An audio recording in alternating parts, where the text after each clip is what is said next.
उस दिन सवेरे 6 बजे मैं अपने शहर से दूसरे शहर जाने के लिए निकला। मैं रेलवे स्टेशन पहुंचा, पर देरी से पहुंचने के कारण मेरी ट्रेन निकल चुकी थी। मेरे पास 9:30 की ट्रेन के अलावा कोई चारा नहीं था। मैंने सोचा कहीं नाश्ता कर लिया जाए। बहुत जोर की भूख लगी थी। मैं होटल की ओर जा रहा था। अचानक रास्ते में मेरी नजर फुटपाथ पर बैठे 2 बच्चों पर पड़ी। दोनों लगभग 10-12 साल के रहे होंगे। बच्चों की हालत बहुत खराब हो चुकी थी। कमजोरी के कारण अस्थिपिंजर साफ दिखाई दे रहे थे। वे भूखे लग रहे थे। छोटा बच्चा बड़े को खाने के बारे में कह रहा था। बड़ा उसे चुप कराने की कोशिश कर रहा था। मैं अचानक रुक गया। दौड़ती भागती जिंदगी में यह ठहर से गए। जीवन को देख मेरा मन भर आया। सोचा इन्हें कुछ पैसे दे दिए जाए। मैंने उन्हें 10 रुपए देकर आगे बढ़ गया। तुरंत मेरे मन में एक विचार आया, कितना कंजूस हूं मैं। 10 रुपए में क्या मिलेगा? चाय तक ढंग से नहीं मिलेगी। स्वयं पर शर्म आई, फिर वापस लौटा। मैंने बच्चों से कहा, कुछ खाओगे? बच्चे थोड़े असमंजस में पड़े। मैंने कहा, बेटा मैं नाश्ता करने जा रहा हूं, तुम भी कर लो। वे दोनों भूख के कारण तैयार हो गए। उनके कपड़े गंदे होने से होटल वाले ने डांट दिया और भगाने लगा।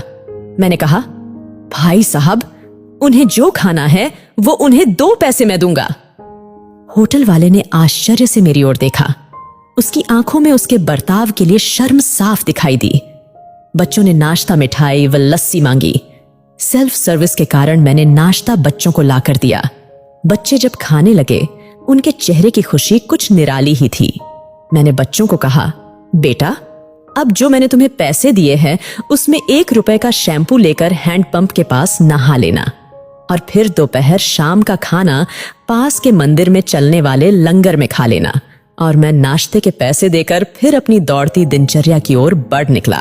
वहां आसपास के लोग बड़े सम्मान के साथ देख रहे थे। होटल वाले के शब्द आदर में परिवर्तित हो चुके थे। मैं स्टेशन की ओर निकला।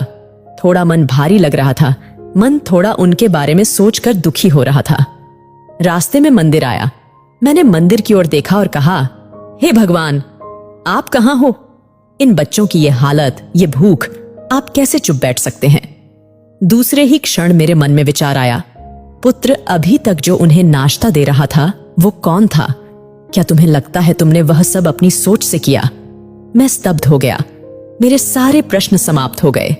ऐसा लगा जैसे मैंने ईश्वर से बात की हो।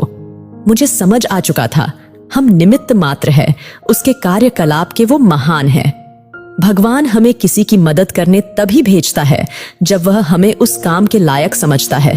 किसी मदद को मना करना वैसा ही है जैसे भगवान के काम को मना करना। खुद में ईश्वर को देखना ध्यान है, दूसरों में ईश्वर को देखना प्रेम है। ईश्वर तो सब में और सब में ईश्वर को देखना ज्ञान है।